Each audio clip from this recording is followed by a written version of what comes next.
KF21의 긍정적인 사례로 자주 언급되는 부분은 개발 단계에서부터 운용부대와의 협의가 반영되었다는 점입니다. 소재와 부품 선택 과정에서도 실제 정비 환경과 운용 여건이 고려되었고, 이는 불필요한 유지 부담을 줄이는 방향으로 이어지고 있습니다. 현장에서의 접근성과 교체 용이성까지 함께 고려된 구성은 장기간 운용 시 안정성을 높이는 요소로 작동합니다. 해외 전투기 사례를 살펴보면 첨단 소재를 적용했음에도 불구하고 부품 공급 구조 문제로 어려움을 겪은 경우가 존재합니다. 특정 복합 소재 부품의 생산이 제한되면서 정비 일정이 지연되거나 승인 절차 문제로 즉각적인 개선이 어려웠던 사례가 보고되었습니다. 이러한 구조에서는 기체 성능과 무관하게 운용 부담이 누적되는 경향이 나타납니다. 구매국 입장에서는 기술적 문제보다 행정적 제약이 더 큰 장애물로 작용하는 경우도 발생합니다. KF21은 이러한 위험을 관리하기 위해 국내 공급망 중심 구조를 유지하고 있습니다. 모든 소재를 즉시 국산화하는 방식보다는 검증된 영역부터 적용 범위를 확대하면서 기술 이해도를 높이는 흐름을 선택하고 있습니다. 이 접근은 개발 리스크를 통제하면서도 장기적인 기술 자립을 가능하게 합니다. 실제로 일부 소재와 부품은 시험 결과를 바탕으로 적용 범위가 점진적으로 넓어지고 있으며, 이는 실질적인 성과로 이어지고 있습니다. 국산 소재 적용 확대는 수출 가능성 측면에서도 중요한 의미를 가집니다. 구매국은 전투기 도입 시 장기 운용과 유지 조건을 함께 검토하게 되며, 공급 안정성과 정비 지원 구조는 중요한 판단 요소로 작용합니다. KF21이 국내에서 소재와 부품을 안정적으로 관리할 수 있다는 점은 단순한 성능 설명 이상의 설득력을 제공합니다. 이는 향후 국제시장에서 경쟁력을 확보하는 데 긍정적인 요소로 작용할 수 있습니다. KF21의 국산 소재와 부품 자립 현황을 보다 깊이 살펴보면 단순히 제작 비율을 높이는 수준에 머무르지 않고 운용과 유지 단계까지 고려한 방향으로 설계가 이루어지고 있다는 점을 확인할 수 있습니다. 전투기는 개발 단계에서 끝나는 장비가 아니라 수십 년 동안 반복 운용과 정비를 거치며 성능을 유지해야 하는 자산입니다. 이 과정에서 소재와 부품의 공급 안정성은 기체 성능만큼 중요한 요소로 작용합니다. KF21에 적용된 내열 코팅 기술은 이러한 관점에서 의미 있는 사례로 평가할 수 있습니다. 엔진 주변 구조물과 고온 환경에 노출되는 영역은 소재 자체의 특성뿐 아니라 표면 보호 기술이 함께 요구됩니다. 국내 기업들은 고온 내구성과 마모 저항을 동시에 고려한 코팅 공정을 적용하고 있으며, 반복 시험을 통해 실제 비행 조건에 맞춘 신뢰성 검증을 진행하고 있습니다. 이 과정은 실험실 수준의 연구를 넘어 실기체 기준으로 이어지고 있다는 점에서 의미를 가집니다. 이러한 소재와 코팅 기술은 정비 주기에도 직접적인 영향을 미칩니다. 표면 손상과 열 피로가 줄어들면 점검과 교체 빈도가 완화되고, 이는 전투기 가용률 유지로 연결됩니다. 공군 운용 환경에서 이러한 요소는 단순한 편의성을 넘어서 작전 준비 태세에 직결됩니다. KF21은 이 점을 고려해 소재 선택과 적용 방식을 단계적으로 검증하고 있으며, 국내 기업들이 이 과정에 지속적으로 참여하고 있습니다. 중소기업 참여 확대 역시 강조할 수 있는 중요한 흐름입니다. KF21 사업은 단일업체 중심 구조보다는 다수의 전문 기업이 각자의 영역에서 역할을 맡는 방식으로 구성되어 있습니다. 탄소복합 소재 가공, 정밀 금속 부품 제작, 특수 코팅 처리 등 세부 공정마다 책임 주체가 명확하게 설정되어 있으며, 이는 품질 관리와 기술 축적이 동시에 이루어질 수 있는 구조를 형성합니다. 이러한 참여 방식은 향후 개량 사업이나 후속 기종 개발 시에도 그대로 활용될 수 있는 기반으로 작용합니다. 열처리 금속 소재 적용 역시 KF21의 소재 자립 흐름을 보여주는 핵심 요소입니다. 엔진 인접 구조물이나 고하중이 집중되는 부위는 고온과 진동이 동시에 작용하는 환경에 놓이게 됩니다. 이 영역에 적용되는 금속 소재는 재료 특성만으로 충분하지 않으며, 열처리 조건과 가공 정밀도가 함께 맞물려야 안정적인 성능을 유지할 수 있습니다. 국내 업체들은 이러한 요구 조건을 충족하기 위해 공정 단위에서부터 반복 시험과 품질 개선을 진행하고 있습니다. 이와 함께 주목할 부분은 소재 공급 구조입니다. 특정 대기업 중심의 단선 구조가 아닌 다수의 중소기업이 각자 전문 영역을 맡아 참여하고 있다는 점은 KF21 사업의 특징 중 하나입니다.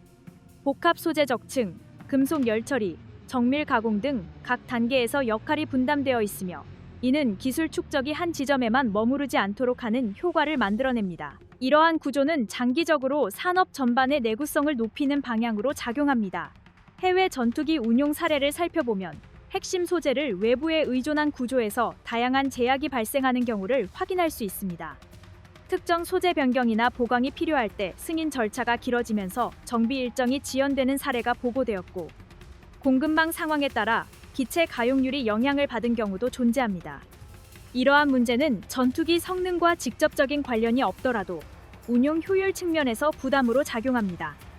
KF-21의 소재 자립 방향은 이러한 위험 요소를 관리 가능한 범위로 가져오기 위한 선택으로 볼 수 있습니다. 모든 요소를 동시에 국내화하는 방식이 아니라 운용에 직결되는 영역부터 기술을 축적하고 검증 결과를 바탕으로 적용 범위를 확장하는 흐름을 유지하고 있습니다. 이 접근은 실제 운용 환경에서 발생할 수 있는 변수에 대응할 수 있는 여지를 넓혀줍니다. KF-21에 적용된 국산 소재와 부품 자립 현황은 기체 외형에서 바로 확인되지는 않지만 실제 전투기 운용 전반을 지탱하는 중요한 기반으로 작용합니다. 전투기의 성능은 엔진 출력이나 무장 성능만으로 결정되지 않으며 이를 안정적으로 유지하게 만드는 구조적 신뢰성이 함께 뒷받침되어야 합니다. 이 구조적 신뢰성의 출발점에 위치한 요소가 바로 소재와 부품 구성입니다. KF-21은 기체 구조 전반에서 국산 소재 적용 비중을 점진적으로 확대해왔으며 이는 단순한 부품 조달 차원의 선택이 아니라 운용 주도권을 확보하기 위한 판단으로 이해할 수 있습니다. 실제 작전 환경에서는 기체가 반복적인 고기동 비행과 다양한 기후 조건에 노출되며 이 과정에서 소재 특성이 곧바로 피로 누적과 유지 주기 변화로 연결됩니다. 국내에서 직접 설계 요구 조건을 이해하고 소재를 적용할 수 있다는 점은 운용 단계에서 큰 의미를 가집니다. KF-21 동체와 주익에 적용된 탄소 복합 소재는 이러한 요구를 전제로 설계되었습니다. 강도 대비 무게 비율을 유지하면서도 구조적 변형을 억제하는 방향으로 섬유 배열과 적층 방식이 조정되어 있으며 수지 조성 역시 장시간 비행 조건을 고려해 관리되고 있습니다. 이 복합 소재 구성은 단순히 경량화를 목표로 삼기보다는 기체 전반의 균형과 반복 운용 시의 안정성을 중시한 결과물로 볼 수 있습니다. 이 과정에서 국내 기업들은 항공기용 복합 소재 적층 공정과 품질 관리 기준을 독자적으로 정립해 나가고 있습니다. 항공 분야는 극히 작은 결함도 허용되지 않는 영역이기 때문에 소재 생산 단계부터 검사와 인증 절차가 촘촘하게 연결됩니다. KF-21 사업을 통해 이러한 절차를 실제 전투기 기준으로 반복 적용하면서 국내 산업 전반의 기술 이해도와 숙련도가 함께 높아지고 있습니다. 복합 소재 적용은 레이더 반사 특성 관리 측면에서도 중요한 역할을 수행합니다. 기체 표면 형상과 소재 특성을 함께 고려한 설계는 불필요한 반사 요소를 줄이고 향후 성능 개량 시 설계 유연성을 확보하는 데 기여합니다. 이는 단기적인 수치 개선보다 장기적인 개량 여지를 확보하는 방향에 가깝습니다. 이러한 선택은 전투기 수명 전반을 고려한 설계 판단으로 해석할 수 있습니다. 해외 전투기 운용 사례에서는 무인기 연동을 추진하는 과정에서 통제 관한 문제로 어려움을 겪은 경우가 확인됩니다.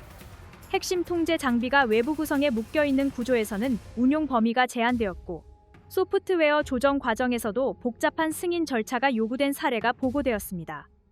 이러한 환경에서는 기술적 가능성과 실제 운용 사이의 간극이 쉽게 발생하며 이는 전력 활용도 저하로 이어질 수 있습니다. KF-21은 이러한 위험 요소를 관리하기 위해 단계적인 연동 방식을 선택하고 있습니다.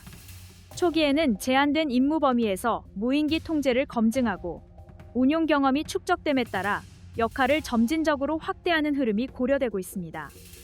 이 방식은 개발 부담을 분산시키는 동시에 공군 운용 환경에 맞춘 조정이 가능하다는 장점을 가집니다.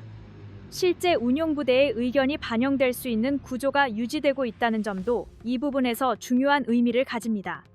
유무인 복합 체계가 점차 정착되면 전투기의 평가 기준 역시 변화하게 됩니다.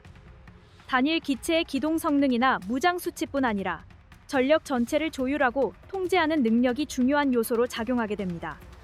KF-21은 이러한 변화에 대비해 전장 통제 능력을 중심으로 한 설계 방향을 유지하고 있으며 이는 우리 공군이 미래 전장 환경에서도 주도권을 확보하는 데 기여할 수 있습니다.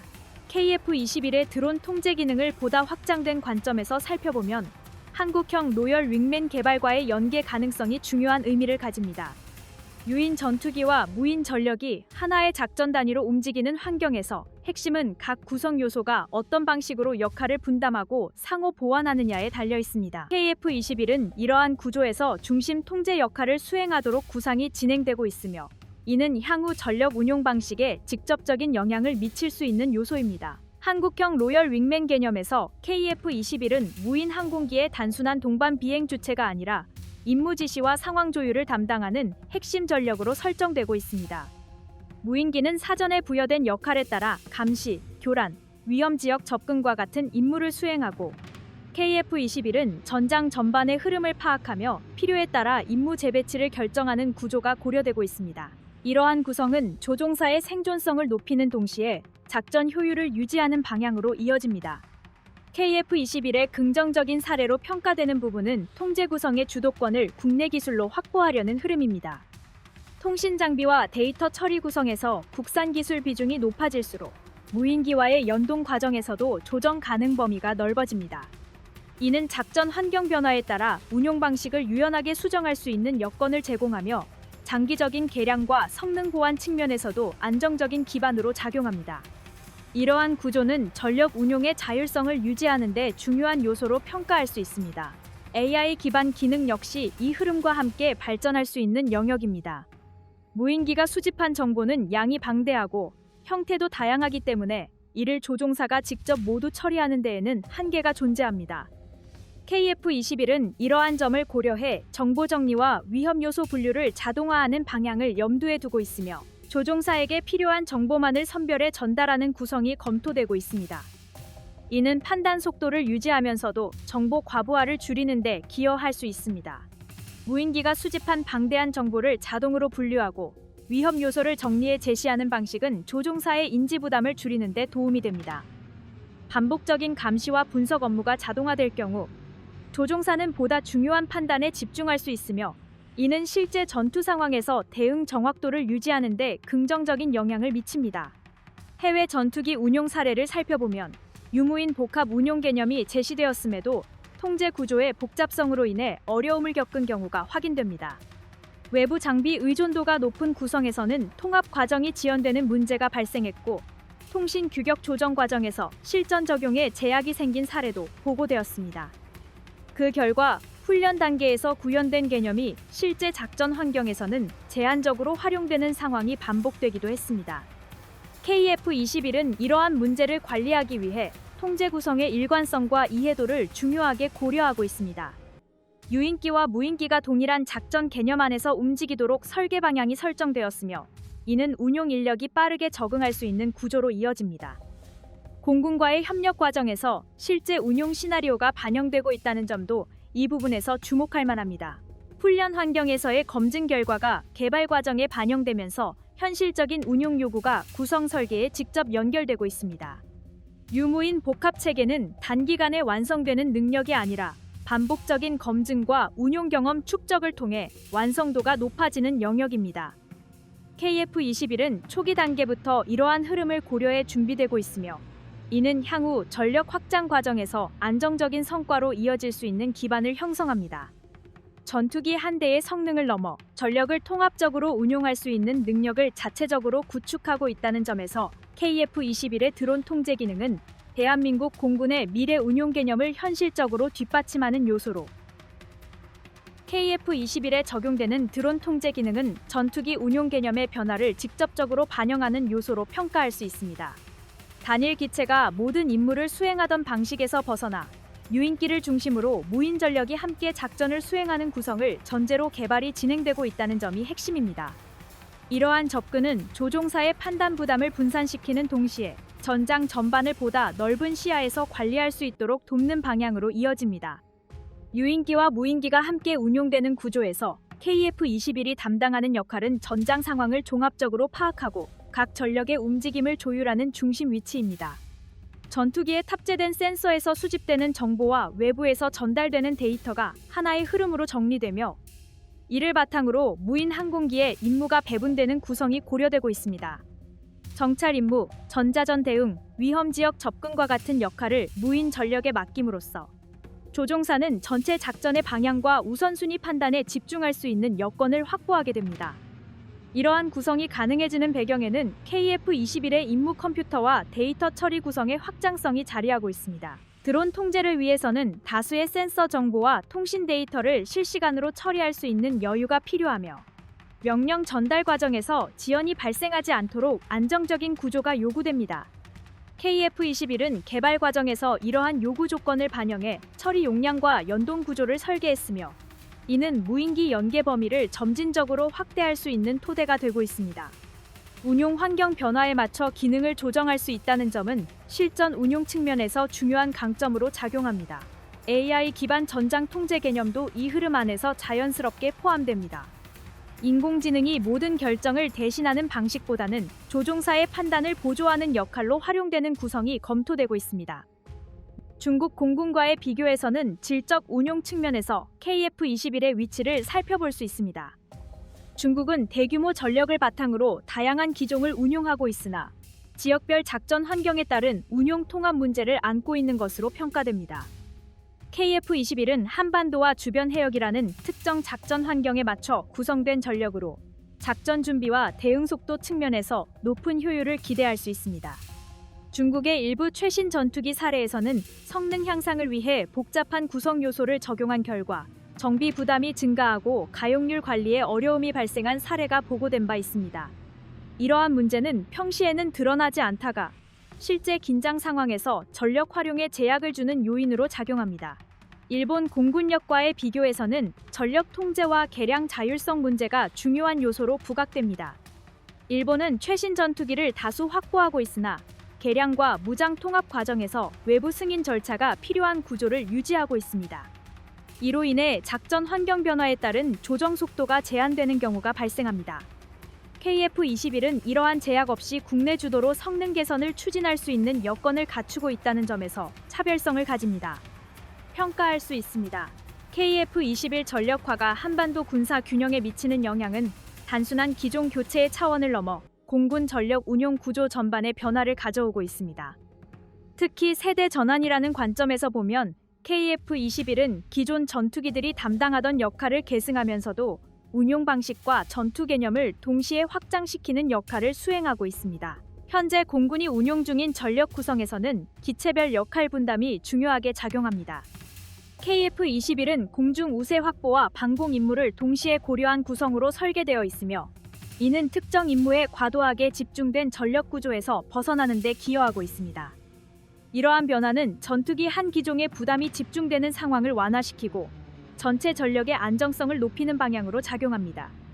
대북 억지력 측면에서 KF-21의 의미는 지속 운용 가능한 전력이라는 점에서 평가할 수 있습니다. 단기적인 충돌 상황뿐만 아니라 장기간 긴장이 유지되는 환경에서도 안정적으로 가동될 수 있는 전력은 억지 효과 유지에 중요한 요소로 작용합니다. KF-21은 정비 접근성과 운용 효율을 함께 고려한 구성으로 이러한 조건을 충족시키는 방향으로 발전하고 있습니다. 북한 공군력은 수적 열세보다도 운용 체계의 제한이 더 큰 문제로 지적됩니다. 제한된 정보 처리 능력과 낮은 가용률은 실제 작전 상황에서 선택지를 크게 줄이는 요소로 작용합니다. KF-21은 이러한 환경에서 공중 상황 인식 능력을 안정적으로 유지할 수 있는 전력으로 북한의 공군 운용 계획 수립 자체에 부담을 주는 요소로 작용합니다. KF-21과 관련된 긍정적인 사례 가운데 하나는 공군 운용 요구가 개발 과정에 지속적으로 반영되고 있다는 점입니다.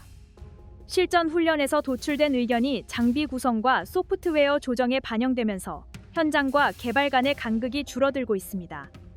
이는 전력화 이후 발생할 수 있는 시행착오를 최소화하는 데 중요한 역할을 하고 있습니다. 중국 공군력과의 비교에서는 수치상 규모보다 운용 효율성에 주목할 필요가 있습니다. 중국은 대규모 전력을 보유하고 있으나 지역별 작전 환경에 따른 운용 방식에는 차이가 존재합니다. KF-21은 한반도와 인접 해역이라는 특정 환경을 기준으로 설계된 전력으로 실제 작전 반경과 대응 시간 측면에서 높은 효율을 기대할 수 있습니다. 이는 단순 비교에서 드러나지 않는 실질적인 강점으로 평가됩니다. 중국 공군의 일부 기종은 첨단 기능을 강조한 설계를 채택했으나 유지와 운용 과정에서 부담이 증가한 사례도 확인됩니다. 정비 소요와 가용률 관리 문제가 반복적으로 제기되면서 실질적인 전력 활용에 제약이 발생한 경우도 있습니다. 이러한 사례는 전력 평가에서 지속 운용 가능성이 얼마나 중요한 요소인지를 보여줍니다. KF-21은 이러한 문제를 고려해 설계 단계부터 공군 운용 여건과 연계된 구성을 유지해 왔습니다. 훈련 환경과 실전 운용의 간극을 줄이는 방향으로 구성 요소가 조정되었으며, 이는 전력화 이후 즉각적인 활용 가능성을 높이는 데 기여하고 있습니다. 공군 입장에서는 전력 도입 이후 발생할 수 있는 불확실성을 관리할 수 있는 여지가 확대된 셈입니다. 일본 공군력과의 비교에서도 KF-21 전력화는 주목할 만한 의미를 가집니다. 일본은 최신 전투기를 다수 확보하고 있으나 운용과 개량 과정에서 외부 승인과 협의 절차가 필요한 구조를 유지하고 있습니다. 이로 인해 작전 환경 변화에 따른 조정 속도가 제한되는 경우도 발생합니다. KF-21은 국내 주도로 구성 변경과 성능 개량을 추진할 수 있는 여건을 확보하고 있다는 점에서 장기적인 전력 운용 안정성을 기대할 수 있습니다. 해외 전투기 도입 사례 중에는 성능 자체는 우수했지만 운용 비용 증가와 정비 복잡성으로 인해 계획된 전력 수준을 유지하지 못한 경우도 있었습니다. 이러한 사례는 첨단 기술 도입이 항상 전력 효율 향상으로 이어지지는 않는다는 점을 보여줍니다. KF-21은 전력 유지 측면에서 현실적인 접근을 택했다는 점에서 차별성을 가집니다. 한반도 군사 균형 차원에서 KF-21 전력화는 급격한 변화를 유도하기보다는 공군이 주도권을 안정적으로 유지할 수 있는 기반을 형성하고 있습니다. 대응 속도와 작전 선택지가 확장되면서 공중 위협 관리 능력이 전반적으로 향상되고 있습니다. 이는 주변국과의 군사적 긴장을 불필요하게 자극하지 않으면서도 필요한 억지력을 확보하는 방향으로 작용합니다. KF-21의 전력화는 한반도 군사균형을 구성하는 핵심 요소 가운데 하나로 작용하고 있습니다. 단순히 새로운 전투기가 추가된다는 차원에서 접근하기보다는 공군 전력의 구성 방식과 운용 여건이 동시에 변화하고 있다는 점에서 그 의미를 살펴볼 필요가 있습니다. KF-21은 기존 전력의 공백을 메우는 수준에 머무르지 않고 공중전 환경 전반에 영향을 미치는 전력으로 자리 잡고 있습니다. 한반도 주변 안보 환경에서 공군력은 초기 대응과 주도권 확보에 직접적인 영향을 미치는 요소로 평가됩니다. KF-21은 이러한 역할을 고려해 설계된 전력으로 탐지 능력과 정보 처리 능력, 그리고 무장 운용 범위에서 균형 잡힌 구성을 갖추고 있습니다. 이는 특정 기능에 치우치지 않고 다양한 상황에 안정적으로 대응할 수 있는 기반을 마련했다는 의미로 해석할 수 있습니다. 북한 공군력과의 비교에서는 KF-21 전력화의 효과가 비교적 명확하게 드러납니다. 북한은 제한된 기종 운용과 노후화된 항공 전력을 유지하고 있으며 공중 감시와 대응 능력에서 구조적인 한계를 안고 있는 상황입니다. KF-21은 이러한 환경에서 제공권 관리 능력을 안정적으로 유지할 수 있는 전력으로 평가되며, 이는 북한의 공군력 운용 선택지에 직접적인 제약을 가하는 요소로 작용합니다. 특히 KF-21의 센서 구성과 표적 처리 능력은 공중 위협을 조기에 식별하고 관리하는 데 중요한 역할을 수행합니다. 단일 교전 상황에 집중하는 방식에서 벗어나 여러 위협을 동시에 고려한 운용이 가능해지면서 공군의 대응 방식 자체가 한층 정교해지고 있습니다. 이는 대북 억지력 강화 측면에서도 의미 있는 변화로 이어지고 있습니다. KF-21과 관련된 긍정적인 사례로는 실전 운용을 고려한 구성 요소들이 지속적으로 반영되고 있다는 점을 들 수 있습니다. 조종사 편의성과 정비 접근성을 함께 고려한 설계는 전력 가용률 유지에 유리하게 작용하고 있으며, 이는 장기간 안정적인 전력 운용으로 연결될 수 있습니다. 이러한 요소들은 단기간 성능 지표보다 실제 작전 환경에서 더욱 중요한 기준으로 작용합니다.